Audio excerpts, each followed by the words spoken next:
The information and opinions expressed by the guests or host of Health Thyself do not necessarily reflect the views of WBFY Community Radio or its license holder, the City of Belfast, or should be taken as medical advice or a health provider-patient relationship. WBFY Belfast Community Radio presents Health Thyself, a show about health and well-being. Hello, this is Dr.MIke, and this is Health Thyself, a show about health and wellness. And today I have with me my co-host. Good morning, Mylisa. Good morning. And it's a beautiful morning here in Maine. We're still in summertime, sort of getting a little bit chilly out there. At night especially. So it's time to get ready for fall. Oh. But the topic of our show today is going to be aging and how to age gracefully. So it seems How that... to age and not get old. Age and not get old. So to get older without developing all the maladies that people often develop as they age. So what are some of the things that we're afraid of, or people that talk about aging in a negative way, that paint aging as a very negative experience? What are some of the things that we think we have fear about in terms of aging? Loss of mobility. Loss of mobility, okay. Loss of flexibility. Loss of flexibility. Loss of memory. Loss of memory, pain. Yeah. Diseases like diabetes, heart disease. Cancers. Different cancers. So I think a lot of times we paint this aging process as a negative experience. Oftentimes people don't want to talk about their age. I don't know if women are more at fault with this. Would you say that when somebody asks you how old you are you very easy to give your age? Or No, not necessarily, but I don't really think about it either. you don't give it a lot of thought? I don't. Okay. I don't think about my current age much. So what are your attitudes about aging? My attitudes are to have only unbirthdays. Unbirthdays, okay. So basically the birthday isn't going to be getting older. Not adding getting older, but getting wiser. So having a certain attitude about aging may make an important part in I think it's huge. in the process. Yeah, obviously continuing to move around and stay active is important, but attitude's a lot of it too.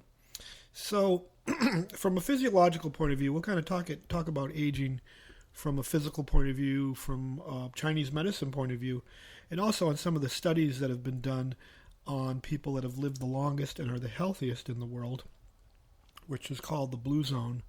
Blue Zone studies basically are studies where public health scientists have gone to areas where people appear to be living the longest and the healthiest, and they've studied what their activities are and what they do, what their attitudes are, what their diet is, to try to formulate maybe some of the keys to aging gracefully.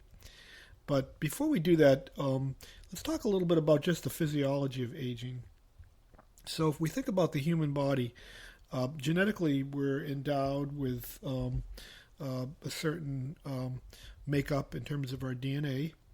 And some people feel, and I guess even from a genetic point of view, that you're given a certain genetic ability to age in a certain way, like often or predisposed, yeah. So the genetics really are, at the time of conception, what the genetic makeup was of your mother and father, and those combine to give you genetic makeup. The interesting thing is nowadays we're actually finding that those genes can actually change, that they're not totally fixed, and that there is some variability in terms of what we're given and what we do with that. I often think about genetics is kind of like the loaded gun, in terms of our health and how we use that, or whether we fire it or what we do, depends on how we treat our bodies.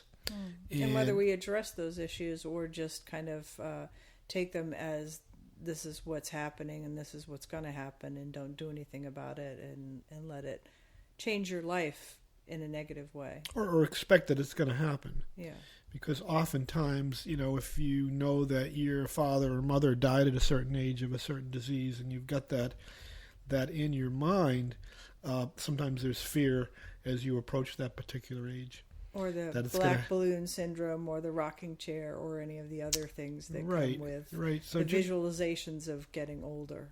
So from a Chinese medicine point of view, the genetics that are passed on to you at the time of conception has a lot to do with your kidneys. It's your kidney jing is what they call it, or the heavenly kidney jing, which is the amount of energy that is, from a Chinese medicine point of view, is stored in your kidneys, which is kind of interesting because a lot of times as people age, I notice in my practice that if their kidneys are getting weak or they're developing kidney problems, there's a tendency for the health to go downhill pretty quickly because the kidneys are so important. They're your batteries. They are your batteries, again, in Chinese medicine. And they're also your filters. They regulate bone metabolism, hormonal levels. They recycle your water in your body as far as filtering and deciding what to get rid of and what to keep. So on that level, kidney health is very important. I don't think people pay a lot of attention to it, though, unless they end up getting some sort of urinary tract infection, and it includes the, bladder, kidney, whatever. I don't think they pay a whole lot of attention to it. No, kidneys are not given a lot of attention in our paradigm of health. Certainly the heart is given a lot more, and your brain certainly is too, but the kidneys are usually ignored until something goes wrong with them. But kidneys play a big part in the aging process, because if your kidneys are starting to run down, you're going to start to experience a whole host of problems, ranging from fatigue, urinary infections in men. The prostate often gets involved. In women, the bladder can drop or start developing urinary infections. So the health of the kidneys is of utmost importance in terms of aging. So let's get to this study here that they did on the oldest people in the world and where they live. And these are folks, again, that live past the age of 100, that are still highly active, and that have very little incidence of the diseases that are found in Western society, such as diabetes, heart disease, and cancer. And they're still vital. And they're still vital, and they're still active. So, and there's actually 5 places where this occurs in the world. One of them is Okinawa, Japan, which is the largest island in the subtropical archipelago, and it's home to the world's longest living women. And that's Okinawa. Just the women. Women seem to live the longest there. Well, I think as a whole, we accept that women live longer than men anyway. They do. They do. Maybe we can talk a little later about why. The other place is called Icaria, Greece, which is an island. It's in the Aegean Sea, and it's about 8 miles off the coast of Turkey. And it has one of the world's lowest rates of middle-age mortality and the lowest rate of dementia, which is a common problem in our culture. Another area is called the Ogliastra region, which is in Sardinia. And this is a mountainous region in the highlands of the Italian islands that boasts the world's highest concentration of old men, or older men that are over 100, that are still active. So again, they studied that to try to understand, well, what are the qualities and what do these people do to attain this age without things like dementia and heart disease. So far, you're like talking islands. Islands, yes. Now, another one is in the United States. It's called Loma Linda, California. And it's a community with the highest concentration of Seventh-day Adventists, where residents tend to live 10 more healthy years than the average American. So they appear to have 10 more years in terms of longevity over the average American. Which is not as significant as the other 3. No, the other ones are over 100. And then the last one in our list of 5 is the Nicoya Peninsula in Costa Rica. So this is a place in Central America where residents have the lowest rate of middle-age mortality and the second highest concentration of male centenarians, which are men that are over 100. So let's look at some of the qualities that they studied. So they went to these islands group of doctors and public health officials and scientists and tried to identify the qualities. And they actually came up with 9 qualities that were common to all these islands. Great. Let's hear them. Are you all ready? Okay, so the first one is move naturally. That's the first quality. So they found that these people do not necessarily go to gyms every day. They don't have aerobic exercise equipment. They don't have stair steppers. They're not rolling tires. They're not going to gyms, but they live in environments that constantly nudge them into movement. In other words, there's not necessarily a lot of cars in these environments. They tend to walk a lot. They grow their own gardens. Every trip to work is usually walking. Are they still working at 100 years old? A lot of them are still active at 100 years old, not necessarily working a job, but they're still very active. So there's a lot of movement involved in their day. For the most part, they're not sitting in front of a computer all day. They're not sitting all day. They're actually up and moving, but not necessarily doing aerobic type strong exercise. So I thought that was very interesting that they don't necessarily, there are people that are going to gyms and, working out as intensively as we'd think that would be necessary. Yeah. But I think that's just because of our society. We spend a lot of time in cars, elevators, sitting at desks, very sedimentary things. So we were trying to get the biggest bang for the buck, you could say. So there's a tendency to exercise intensively at the end of your day. Right, to try to squeeze it into a small frame of time as opposed to the other individuals who are doing it all day long. They're doing it all day long. And it appears that if you look at the people that live the longest, the steady, regular, all-day movement, not necessarily cardiovascular, but all-day movement appears to be a factor. Second factor, purpose. And the Okinawans actually have a word for this. They call it ikigai, or ikigai. I'm not sure if I'm pronouncing that yet.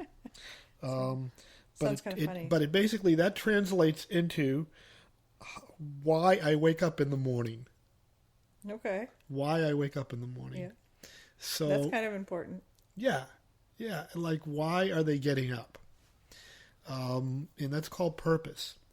And so, if you don't have purpose, I think you have a tendency for just feeling displaced, or just melancholy, or even depressed. I think we have a lot of depression in this civilization. We have a real lot of depression, but the sense of purpose and the sense of the reason to get up and the intention of how they get up in the morning is their drive. They have a particular drive. So for some people, it's getting out and working on their garden. For other people, it's going to work. It may be to go visit a friend. It may be community orientation, mm-hmm. but they have a particular purpose, and they share that with each other. They get together in groups, and they talk about what their purpose is. And they have a strong commitment to that purpose on a daily basis, regardless of what their age is. Now, in our culture, oftentimes we look at retirement as kind of like that golden egg that we get to when we can finally relax and rest and stop doing what we're doing currently. Right, but if you stop doing too much, then you probably aren't going to stick around very long. And it also presupposes the idea that we really don't like what we're doing right now. Which is probably true in a lot of people's cases, unfortunately. Yeah, we're hoping it gets over with so we can do something else. But it appears that the people that seem to live the longest have a purpose regardless of whether they're still doing their job. I mean, they may be still fishing. A lot of these folks are still very active in terms of their work, but not in the same sense that we think of. Right. So if your life is more simplistic, I think it's easier to be satisfied with being a fisherman for 90 years. And it does sound like a lot of these particular islands, the lifestyle probably is very simple compared to our lifestyle, where we've juggling cell phones, families, work, we definitely shopping. Pile on too much. Yeah, there's a lot of stress involved in the daily activities in the typical Westerner. Yes. That's not even necessary. It's just society has made it that way. Right. Yeah, we well, all follow and we along. kind of, in a way, we sort of try to fit into that mold because there's so much going on. If you pay attention to the news or you do a lot of internet, there's a sense that there's a lot of that mental busyness, but not necessarily the physical movement that we're talking about. Right. And the mental busyness, even though it might be enriching, it's so easy now to get information about anything, through the internet or what have you, but it's not necessarily an enriching, in a nourishing kind of way. Sometimes it just adds to more stress or more expectations or whatever that's not necessarily. Yeah, the availability of knowledge and the availability of information may not add to our longevity, right, and our health, right. Particularly if it's information just for the sake of information. The other quality is they call it downshift. But even people in these blue zones do have stress.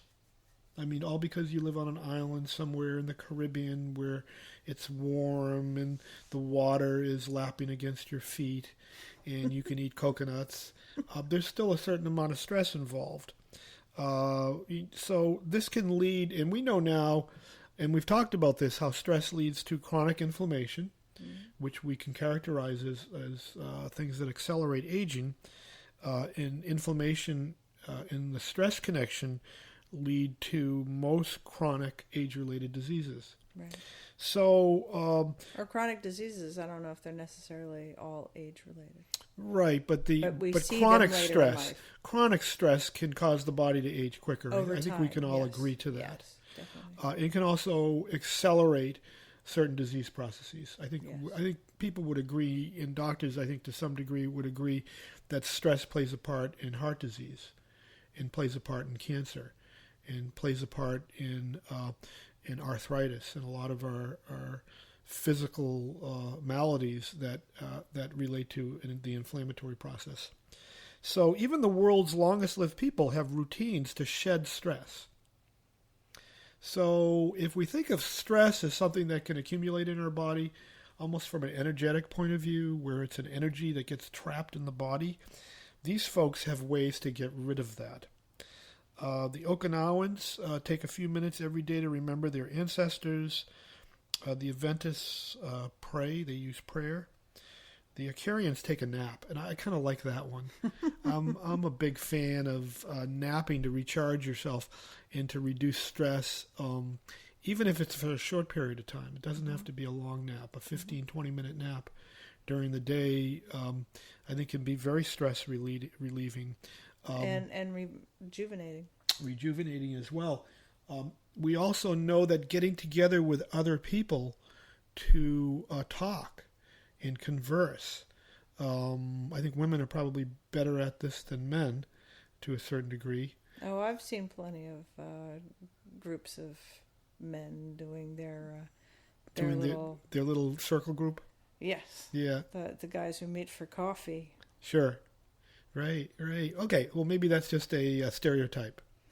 But to get together and discharge stress, not in a negative way, but in a friendly way, appears to be something these people do very regularly. They get together with their friends and they talk about what's going on, and they don't hold it all inside. So ways to shed stress so it doesn't become inflammatory appears to be another important factor. That all of these cultures seem to have some way of doing that, whether it be through prayer, through meditation, through getting together with others, giving thanks. They all seem to have some way of doing this. So these items that you have, these 9 items, are they in a specific order as far as what the scientists or the people testing thought were as far as important? Importance? No. I think we're going to have to sort of, maybe talk among ourselves as to which ones we feel are the most important. But I would certainly say shedding stress or de-stressing is up there. Yeah. I would say that's very important because certainly we see a lot of issues, just pain-wise, that's based on stress. Yeah. Well, so far, all the ones you've mentioned, I don't know how I would put one above the other. No, I don't know either. Now, they also have, on all of these islands, all of them have what we would call the 80% rule. which is they don't eat till they're 100% full. They eat till they're about 80% full. And I don't know how they figured out 80%, but I think it's just not eating until you feel fully saturated. Yeah, basically. Just eating until you're not basically hungry. they all remind each other and themselves to stop eating when their stomachs are not completely full. And I think there is a tendency in our culture, and it could be from the years of when people didn't have enough, or even just the idea that when there's food available, you've got to fill yourself up because you don't know when your next meal is, or because it tastes so good, or because there's so much abundance. I think there's a lot of factors out there. But there is a tendency for people to overeat. And we've gotten in the society of supersizing and all you can eat. Getting more for your dollar kind of thing. Yeah, the actual plate size, if we compare the plate size of a regular plate to the plate size in 1920, it's about 30% bigger. The actual plate size. Pretty crazy. And often we'll tell people, if you want to eat less, get a smaller plate. Put your food on a smaller plate.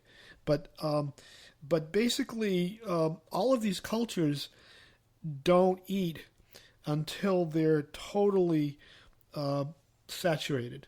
They actually stop, and they calculated somehow that it was 80%. But I would say, that's kind of a hard one to say in percentage. I would say don't eat till your stomach is totally full.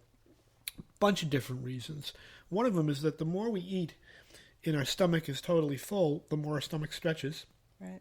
And the more the sensory fibers in the stomach will tell us we're done eating when that larger stomach is actually full. So the tendency over time is to be eating more and more. Well, even when we're eating, it takes our body a while to send the message to us that we are full. It does. So if we wait until we actually get that message that we're full, we're over full. We are. Because we've gone beyond that point. Yeah, and oftentimes, even at the end of having a full stomach, people then put dessert in there at the end. So that's one of the characteristics. Also, people in these, what they call blue zones, which are people that live over 100 with good health, tend to eat their biggest meal in the morning, breakfast. Their medium meal for lunch, and their smallest meal for dinner. That's their smallest meal because they're going to sleep on their smallest meal, whereas oftentimes our biggest meal at the end of the day when we get together with family is going to be our late meal. Mm-hmm. And then within a few hours, most of the time people are sleeping on a And full sometimes stomach. due to a busy schedule is really late, and then we're going to bed. Right.